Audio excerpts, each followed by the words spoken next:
The month of January 2020 saw an increase in reported human rights violations from 119 to 185. Machete gangs continued to terrorize citizens, with ZPP receiving reports of 3 murders at the hands of these gangs. The culture of partisan application of the law by ZRP remains a mainstay of the Zimbabwean landscape.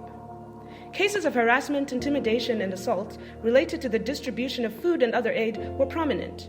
The drought that the country is currently grappling with has made it very difficult for citizens to provide food for their families. A headman aligned to ZANU-PF in Ward 17, Hurungwe West, was assaulted by villagers on 24 January. During a social welfare maize grain distribution at Mashuma Business Center, the headman was bashed by an angry mob after he had replaced a female villager from the beneficiaries list with his wife's name. This did not go down well with the woman, who then shoved the headman, and when he tried to retaliate, other beneficiaries intervened and assaulted him.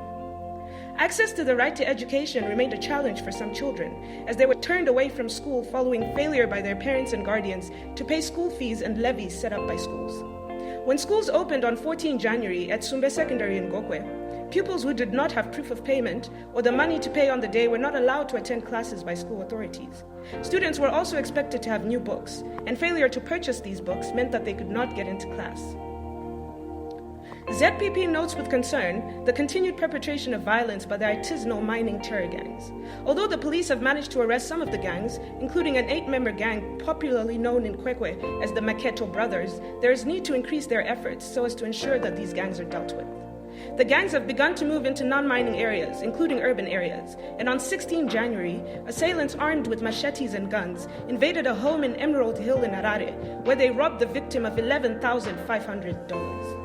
In a tragic case reported in Chegutu, a family of 5 women were raped and hacked with machetes, resulting in the death of an 80-year-old woman and her 16-year-old relative. The complicity and partisan nature of the ZRP continues unabated and is fueled by the conflation of the party and the state. This was evidenced on the 22nd of January at Magaba Home Industry in Bare, when ZANU-PF supporters destroyed MDC supporters' tuck shops and warehouses in response to the MDC president's State of the Nation address.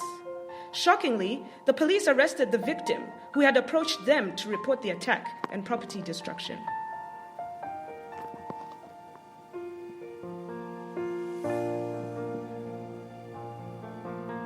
Among others, ZPP urges ZRP to intensify their targeted efforts to deal with the machete gangs and the legislative agenda to respect the Constitution. If you're concerned about acts of violence in your community, ZPP encourages you to get in touch.